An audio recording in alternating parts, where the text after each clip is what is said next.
እሺ ማለት እኔ እንኳን ስለ አልመሲሁ ስለ ኢሳ ወይም ስለ ኢየሱስ ክርስቶስ እና ስለ ሌሎቹ ነቢያቶች ነብዮች ነበር ልጠይቅህ ያሰብኩት። እሺ ልጠይቅህ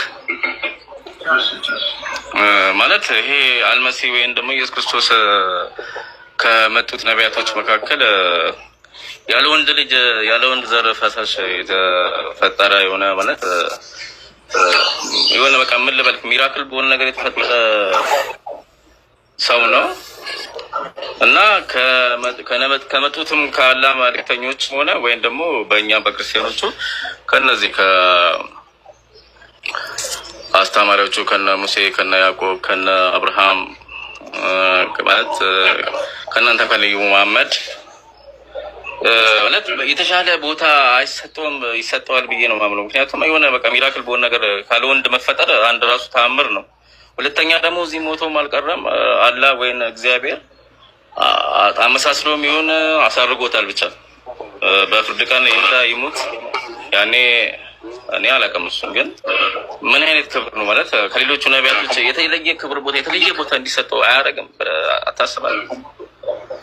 እሺ እንግዲህ ኢየሱስ ክርስቶስ አንደኛ እንግዲህ አድርገው እንትን የሚል ድምፅ አለ መሰለኝ አዳምጥ እንትን አድርገው ነው የሚረብሽ ድምፅ አለ። እሺ ኢየሱስ ክርስቶስ ከኛ ዘንድ በጣም የተከበረ ነብይ እኮ በጣም የተከበረ ነብይ ነው።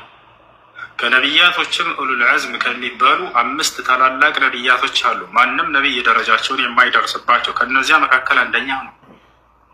አላህ ቃል በቃል በቁርአን ላይ ወጂሃን ፊ ዱንያ ወልአኺራ ብሎ ገልጾታል። በቅርቢቱም ዓለም በቀጣዩም ዓለም የተከበረ ብሎ ገልጾታል። ወሚነል ሙቀረቢን ከእኔ ዘንድ ቅርብ ደረጃ ካላቸው ታላላቅ ነቢያት ብሎ ገልጾታል። ተአምራዊ በሆነ መንገድ ነው ወይ ኢየሱስ የተገኘው? አዎ ተአምራዊ የሆነ ነቢይ ነው። ራሱ ተአምር ነው ኢየሱስ። ማርያምም ተአምር ነች። አላህ ነው ይሄን ያለው በቁርአን ላይ ወለቲ አሕሰነት ፈርጀሃ ፈነፈኽና ፊሃ ምን ሩሒና ወጀዐልናሃ ወብነሃ አየተን ልልዓለሚን። እርሷንም ልጇንም ለዓለማት ሰው ሁሉ ተአምር አደረግኳቸው አለ።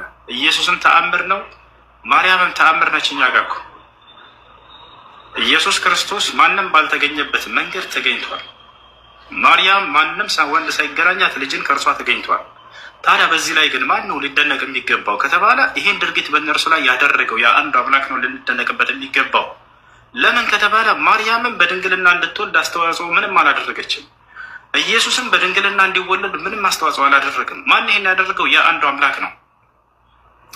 እናንተ ግን ይህን በዚያ በአንዱ አምላክ መደነቁን ከዚያ ይልቅ በምን አደረጋችሁ? ድርጊቱ የተደረገባቸውን አካሎች ተደነቃችሁባቸው። አድራጊውን ትታችሁ አድራጊው ነው ልንደነቅበት የሚገባው ከአምላካችን ከአላህ ዘንድ የሆነ ነው። ይሄ መልአኩ ገብርኤልን ማርያም ጠየቀችው። ቃለት አና የኮኑ ሊ ወለዱን ወለም የምሰስኒ በሸር፣ እኔ ወንድ ያልነካኝ ስሆን ለእኔ እንዴት ልጅ ሊኖረኝ ይችላል ብላ ጠየቀችው። አንቺ ቻይ ስለሆንሽ ናለት? አይደለም። ቃለ ከዛሊከ ላሁ የኽልቁ ማ የሻ፣ አምላክሽ አላህ ልክ እንዲሁ ያሻውን ይፈጥራል አላት። ወደ አምላክ መለሰላት ገብርኤል። አያችሁ እኛ ሙስሊሞች በዚያ ይሄን ድርጊቱን ባደረገው ነው የምንደነቀው። የእርሱ ነውና ሁሉ ስራው እርሱ ነውና ባለቤቱ። ኢየሱስ ክርስቶስና ማርያም በዚህ ድንቅ ተአምር ስራ በእነርሱ ላይ የተሰራውን ምንም አስተዋጽኦ አላደረጉ። ይሄን ስል ግን ጻድቅ አይደሉም እያልኩኝ አይደለም። ክርስቶስም ማርያምም ጻድቅ ናቸው ከኛ ዘንድ። አላህ ቃል በቃል በቁርአን ላይ ከሴቶች መካከል ጻድቅ ያላት ማርያምን ነው። የሚገርማቸው ወኡሙሁ ስዲቀቱን ይላል፣ እናቱ ማርያም ጻድቅ ነች ይላል። ነቢዩ ሰለላሁ ዐለይሂ ወሰለም ሐዲስ ላይ መሲሁ ጻድቅ ነው ብለዋል።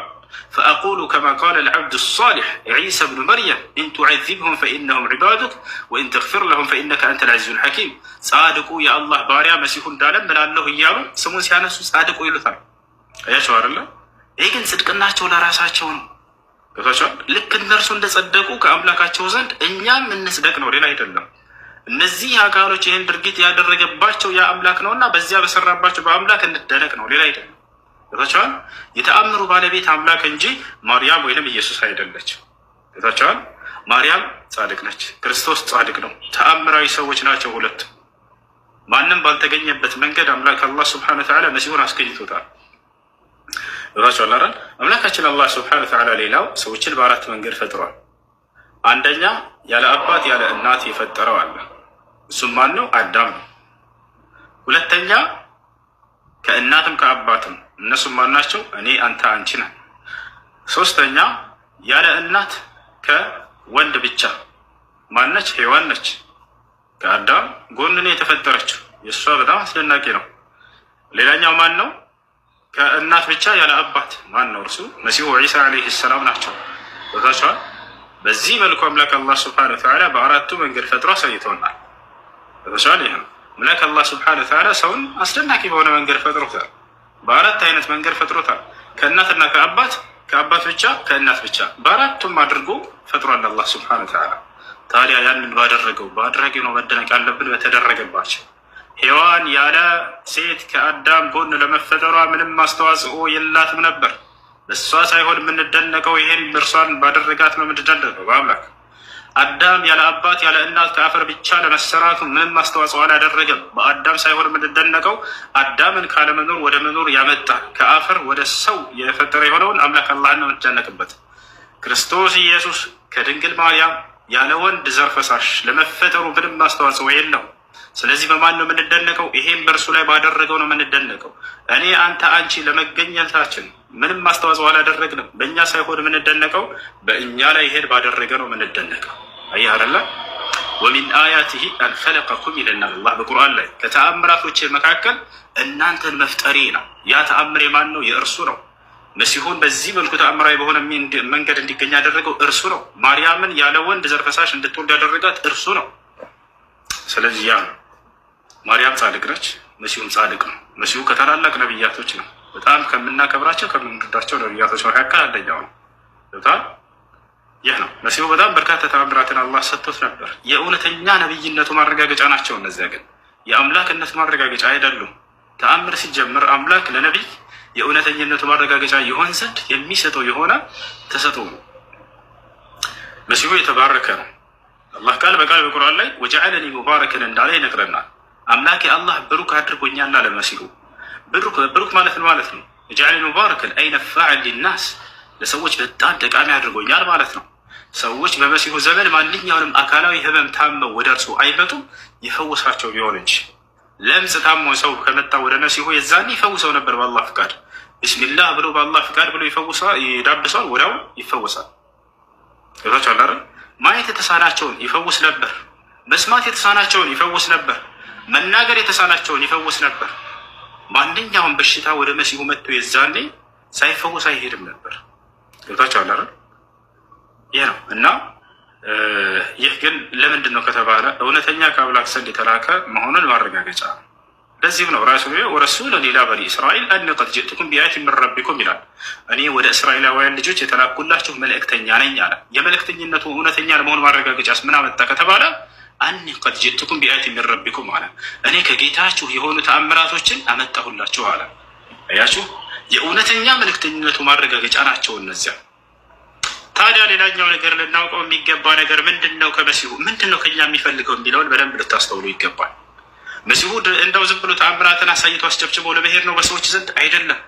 ከተአምራቱ በስተጀርባ ከኛ የሚፈልገው አለ። ምንድን ነው የፈለገው? የምንወደው ከሆነ ያንን ነው ማየት ያለብን። ገብታችኋል አይደል? አንድን ሰው ከወደዳችሁት ይህ ሰው ከእኔ ምንድን ነው የሚፈልገው? የምትወዱትን ሰው ትታዘዙታላችሁና መሲሁ ምን አለ መጽሐፍ ቅዱስ ላይ እንዳነበባችሁት ብትወዱኝስ ትእዛዜን ትጠብቃላችሁ ነው ያለው። ታዲያ ምንድን ነው የሚፈልገው? ፈተቁላህ ወአጢዑን አለ መሲሁ። መጨረሻ ላይ ተአምራቱን አሳይቶ ከጨረሰ በኋላ አላህን ፍሩና አሁን የማዛቸውን ትእዛዝ ብቻ ታዘዙኝ አለ። አንድ ትእዛዝ ነች ትእዛዙ። ምን አለ? ኢነላህ ረቢ ወረብኩም ፈዕቡዱሁ ሃዛ ሲራጡ ሙስተቂም አለ። የማዛቸውም ይኸው ነው አለ። የእኔም ጌታ የእናንተም ጌታ እርሱ አንዱ አላህ ብቻ ነው፣ እርሱንም በብቸኝነት ተገዙት፣ ይህ ነው ቀጥተኛው መንገድ አላቸው። አለቀ። መሲሁ ከሰዎች የፈለገው ይሄን ነው። ስለ አምላኩ ክብር ሊገልጥ ነው ለሰዎች የመጣው። ያን አንዱን አምላክ አምልኩ ሊል ነው የመጣው። እኔን አምልኩኝ ሊል አልመጣም። እነዚህ ድንቅ ተአምራቶች የእርሱን አምላክነት ሳይሆን የእውነተኛ መልእክተኛነቱን ማረጋገጫ ናቸው። ለዚህም ነው አልዓዛርን ሲያስነሳ አይተህ ከሆነ ወደ ሰማይ ቀጥ አለና አባት ሆይ ስለሰማኸኝ አመሰግንሃለሁኝ አለ። ሁልጊዜም እንደምትሰማኝ ያውቃለሁ አለ። ከዚህም ህዝብ በፊት ይሄን ቃል የምናገረው አንተ እንደላከኝ ያውቁ ዘንድ ነው አለ። አምላክ እንደሆንክ ያውቁ ዘንድ አለ አይደለም ያለው፣ አንተ እንደላከኝ ያውቁ ዘንድ። ከአምላክ ዘንድ የተላከ እውነተኛ መልእክተኛ መሆኑን ለማሳየት ነው አልዓዛርን ያስነሳው። አንተ እንደላከኝ ያውቁ ዘንድ ስለዚህ እውነተኛ ከአምላክ ዘንድ የተላከ መልእክተኛና ነቢይ መሆኑን ማረጋገጫ ናቸው እነዚያ ተአምራቶች ሁላቸውም ማለት ነው። ይታን ዮሐንስ ወንጌል ምዕራፍ 17 ቁጥር 3 ላይ ኢየሱስ ክርስቶስ ወደ ሰማይ ቀጥ ብሎ ምን አለ? አባት ሆይ አንድና ብቸኛ እውነተኛ አምላክ አንተን እንዲሁም አንተ የላከውን ኢየሱስ ክርስቶስን ያውቁ ዘንድ ይችለች የዘላለማዊ ህይወት አለ። አያርላ ስለ አምላኩ ሊናገር የመጣው መሲሁ ወረበል ከዕባ በአምላኩ በጣም ቀናተኛ ነው። የአምላኩን ክብር ለማንም ለራሱም ሆነ ለማንም አይሰጥም። ይወስራል ለዚያ ለአምላክ ብቻ ሰዎች እንዲገዙና እንዲሰግዱ ሊያስተምር የመጣ አንድ መልእክተኛና ነብይ ናቸው። ይሄ ነው ባቢ። ሌላ ጥያቄ ካለ ጠይቅ። በዚህ ላይ ያልገባህም ካለ ጠይቅ ትችላለህ። እሺ ወንድሜ በጣም አመሰግናለሁ። ሁሉም ተመልሶልኛል እና አንድ ጥያቄ አለኝ። ጊዜን ካልወሰድኩብህ ልጠይቅህ። እሺ ሰማለሁ። እስኪ ወንድማችን እስኪ ይቅርታ ጋር እኔ አንዴ አስቤና አልቀሸበት አላገኘሁም። ጥያቄኝ ለጠየቅ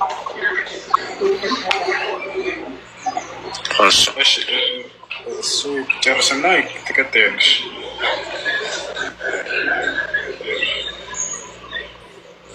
እሺ ጨርስ። ልቀጥል? እሺ ወንድሜ አንድ ደግሞ የመጨረሻ ጥያቄ ልጠይቅህ እና ከስሩ አዳምጣለሁ። በእኛ አስተምሮት በነገራችን ላይ እኔ ፕሮቴስታንት እምነት ተከታይ ነኝ። ሃይማኖት ከቤተሰብ ወይም ከእምነት ይወረሳል ብዬ አላምንም። እኔ ባነበብኩትና በሰማሁት ነው ማምነው እና ደግሞ ሞትን የዘላለም ሞትን በሆነ በእምነት አለኝ በሆነ ሃይማኖት ተከታይ በሆነ አመልጣለሁ ብዬ ነው እዚህ እምነት ውስጥ የገባሁት። ምክንያቱም ታውቃለህ ሞት ሲያስፈራራን ነው ወደ እምነት ውስጥ ወደ ሃይማኖት ውስጥ የምንገባው አይደለ? ሞት ባይኖር ኖሮ ምንም አናገባኝ ሄድ ብለን በቃ እንኖራለን። ልክ እንደ መላእክቶች መንፈስ ብቻ ብንሆን እንኖራለን። ግን አሁን በእኛ አስተምሮት አሁን የሰው ልጅ ሲፈጠር ከነፍስ ከስጋና ከመንፈስ ነው። ከዛን ይሄ አዳምና ሔዋን እንደዚህ ከተፈጠሩ በኋላ ስኖሩ ሞት ወደ እነሱ መጣ። በእኛ አስተምሮት የዘላለም እርግማን አለባቸው።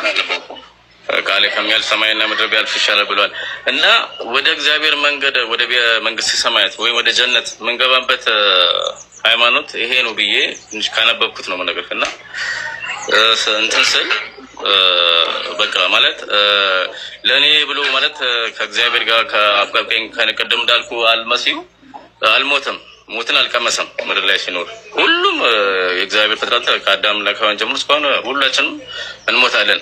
ስለዚህ ሞት ወደኛ መጥቷል ስንኛ እና እኔ በተማርኩት ነው ባነበብኩት የሰው ልጅ ሞት ወደኛ የመጣው በሰራነው ኃጢአት ነው እና ስንፈጠርም ዘላለማዊ ነበርን። ልክ እንደ መላእክቶች ዘላለማዊ ነበርን። ምክንያቱም ሰይጣን ዘላለማዊ ባይኖረው እስካሁን ይጠፋ ነበር። መንፈስ ስለሆነ አይጠፋም እስከ መጨረሻው የፍርድ ቀን እስከሚመጣ የቂያማ ቀን እስከሚመጣ ማለት ነው። ስለዚህ አሁን ወደ አብ ወይ ወደ እግዚአብሔር ወይ ወደ አላህ የምገባበት መንገድ በየትኛው ነው ማለት ይሄን ነገር ታስረዳኝ። ለምሳሌ አሁን የዘላለም ፍርድ ተፈርዶብኛል። ባይፈረድብኝ ኖሮ አልሞትም ነበር። ስለዚህ ከዚህ ሞት ማመልጠው እንዴት ነው? በኢሳ በኩል ነው የምገባው? በነቢዩ መሐመድ በኩል ነው የምገባው? ወይም በሙሴ በኩል ነው የምገባው? እንዴና ትንሽ በዚህ ጋር ግልጽ አድርግልኝና ሚት አድርጌ ያዳምጣሉ። ወንድሜ አመሰግናለሁ በጣም። የሰው ልጅ ትልቅ የሚያሳስበው ነገር ከሞት በኋላ ያለው ህይወት ነው። ለመሆኑ ከሞት በኋላ የዘላለም ህይወት አለ የለም? ወታቸው አለ አይደል? ሞት ሲል ወንድማችን ስጋዊ ሞትን እያለ አይደለም ገናቸው። ምክንያቱም ሳይሞት በሁሉም ላይ አለ። እኔ በስጋዊ ሞት ለዘላለም እንድቆይ ብሎ ሰው እንትን ቢል ይሄ ስህተት ነው። ነቢያትም እነ አብርሃም እነ ሙሴ እነ ይስሐቅ ያዕቆብ ሁሉም ሞተዋል። ትክክለኛ ሞት ብሎ ማለት ግን መንፈሳዊ ሞት ነው። ከሞት በኋላ የዘላለም ገሃነም ውስጥ መግባት ነው። ትክክለኛ ደህነት ብሎ ማለት ከሞት በኋላ የዘላለም ገነትን ማገኘት ነው። እሱ ነው ትክክለኛ ህይወት። ይህን አላህ በቁርአን ላይ ወኢነ ዳር አልአኺረተ ለሂየ አልሐይዋን ይላል። በቁርአን ላይ ሲናገር ሱረቱል አንከቡት ላይ ትክክለኛ ህይወት ማለት የመጨረሻይቱ ዓለም ህይወት ነች እያለ ይናገራል። ያችሁ ያ ነው ትክክለኛ ህይወት ታችኋል። ስለዚህ ያን እንዴት ነው ልንድን የምንችለው በማን መንገድ ነው የሚለው ነው። እንግዲህ አምላክ አላህ ሱብሓነሁ ወተዓላ ይሄን ለመጀመሪያው ሰው ለአዳም ከሱ ጀምሮ አሳውቆታል። የሚገርማቸው ብለን እናምናለን በኢስላም ከአዳም ጀምሮ አምላክ አላህ አዳምን ከሰማይ ወደ ምድር በሚያወርደው ጊዜ ለዘላለም ገነትን የሚወርስበትን መንገድ ከገሃነም የሚርቅበትን መንገድ አሳውቆት ነው። ጌታቸው አይደል? ያ ምንድን ነው ከተባለ ዲን አልኢስላም የእስልምና ሃይማኖት ነው። ያንንም አምላክ አላህ ሱብሓነሁ ወተዓላ ለነቢያቶች ሁሉ እያዘዘ በየጊዜው ሰዎች የሚድኑበት ብቸኛን መንገድ ኢስላምን አስተምሩ ብሎ ላካቸው፣ አስነሳቸው። ይህን ለአዳም መጀመሪያ የነገረውን ሱረቱል በቀራ ላይ ገና ሲያወርደው ምን ይላል? ቁልና ህቢጡ ሚንሃ ጀሚዓ ፈኢማ የእትየነኩም ሚኒ ሁደን ፈመን ተቢዐ ሁዳይ ፈላ ኸውፉን ዐለይሂም ወላ ሁም የሕዘኑን ወለዚነ ከፈሩ ወከዘቡ ቢአያቲና ኡላኢከ አስሓቡ ናር ሁም ፊሃ ኻሊዱን ይላል። ቁልና ህቢጡ ሚንሃ ጀሚዓ አዳምንም ሔዋንንም ሁላቸውንም በሉ ሁላቸውም ወደ ምድር ውረዱ አልኳቸው ይላል። ገና ሲያወርዳቸው ጀምሮ ምን ቃል ሰጣቸው? የዛኔ ተመልከቱ። ፈኢማ የእትየነኩም ሚኒ ሁደን አላቸው። አዳምና ሔዋን ሆይ ከእኔ የሆነ አንድ ቅኑ መንገድ በሚመጣቸውም ጊዜ አላቸው። ያ መንገድ ነው በቃ መዳኛቸው። ፈመን ተቢዐ ሁዳይ ያን የእኔን ቅኑ መንገዴን የተከተለ ሰው ፈላ ኸውፉን ዐለይሂም ወላ ሁም የሕዘኑን በእነርሱ ላይ ፍርሃትም ሆነ ሐዘን የለባቸውም አለ። ወለዚነ ከፈሩ ወከዘቡ ቢአያቲና ነገር ግን ያን ቅኑ መንገዴን የካዱና ያስተባበሉ አናቀጾችን ያስተባበሉ ሰዎች ኡላኢከ አስሓቡ ናር እነዚህ የእሳት ጓዶች ናቸው። ወይም ፊሃ ኻሊዱን እነርሱም በእርሷ ውስጥ ለዘላለም ዘውታሪዎች ይሆናሉ አለ። ይህንንም ቃሉን አምላካችን አላህ ሱብሓነሁ ወተዓላ ፈጸመ በአዳም ልጆች ላይ። ከአዳም ልጆች በየዘመናቱ ነቢያት የሚባሉን እያስነሳ ይህን ቅኑ መንገድን ለሰዎች አስተምሩ እያለ ላካቸው። ቦታቸው አላረን እነዚያም ነቢያት ያን ቅኑ መንገዱን ኢስላምን ያስተማሩ። አምላክ አላህ ሱብሓነሁ ወተዓላ ቅኑ መንገድ ከእርሱ ዘንድ ምንድን ነው ከተባለ ሱረቱል አልዕምራን ምዕራፍ 3 ቁጥር 19 ላይ ምን ይላል? ኢነ ዲነ ዒንደላሂ ልኢስላም ይላል። ከእኔ ከአምላካቸው ዘንድ ቀጥተኛው ጎዳና ኢስላም ነው እያለ ይናገራል። ቀጥተኛው ሃይማኖት ኢስላም ነው ይላል። በሌላ ቦታ ላይ ሱረቱል ማኢዳ ላይ ምን ይላል? ወረዲቱ ለኩም ልኢስላመ ዲና ይላል። እስልምናን ሃይማኖት ብቻ ወደድኩላቸው እያለ ይናገራል። ከእስልምና ውጭ ሌላን መንገድ ይዛችሁ ብትመጡ ወደ ገሃነም ነው የምትገቡት እያለ ይነግረናል። ሌላ ቦታ ላይ ሱራ አልዕምራን ላይ ይህን ሲናገር ምን ይላል? ወመን የርገቡ የቁል ላህ ስብሓነሁ ወተዓላ ወመን የብተጊ ገይረ ልእስላሚ ዲነን ፈለን ዩቅበለ ሚንሁ ወሁወ ፊ ልአኽረቲ ሚነ ልኻሲሪን አለ። ከእስልምና ውጭ ሌላን ሃይማኖት የፈለገ ሰው ያ ሃይማኖቱ ከኔ ዘንድ ተቀባይነት የለውም፣ የትንሣኤ ቀንም ከከሰሩ ሰዎች ይሆናል፣ ከገሃነም ሰዎች ይሆናል አለ። ያችሁ ነቢያቶች በየጊዜው እየመጡ ይሄን ሃይማኖት ለትውልድ ሰበኩ። ታቸዋል ያዕቁብ ምን አለ ለልጆቹ? ወያዕቁብ ያ በኒየ ኢነላህ አስጠፋ ለኩም ዲን ፈላ ተሙቱና ኢላ ወአንቱም ሙስሊሙን። ልጆቼ ሆይ እነሆ አምላካችሁ አላህ አንድ ሃይማኖት እስልምናን መርጦላችኋል፣ አደራ ልጆቼ ሙስሊሞች ሆናችሁ እንጂ አትሙቱ አላቸው ይላል። ያን ቃል ኪዳኑን አምላክ በነቢያት ላይ እያወረደ አዘዘ። እስላምን ጥሩ አላቸው። መዳኛው መንገድ እርሱ ብቻ ነው አላቸው። መሲሁም በዘመኑ ለሐዋርያቶች ይህን ያስተማረዋቸው። ሐዋርያቶች ቃል በቃል እኛ ሙስሊሞች ነን እያሉ ሲናገሩት ያለ ሱረቱል ማኢዳ ምዕራፍ 5 ቁጥር 111 ላይ ሐዋርያቶችን ሲገልጽልን ምን ይላል? ወኢዝ አውሐይቱ ኢለል ሐዋርይን አን አሚኑ ቢ ወቢረሱሊህ ቃሉ አመና ወሽሀድ ቢአንና ሙስሊሙን ይላል። ወደ ሐዋርያቶችም የትእዛዝ ቃሌን አስተላለፍኩ ይላል አምላክ አላህ። በማን በኩል ነው የሚተላለፍላቸው?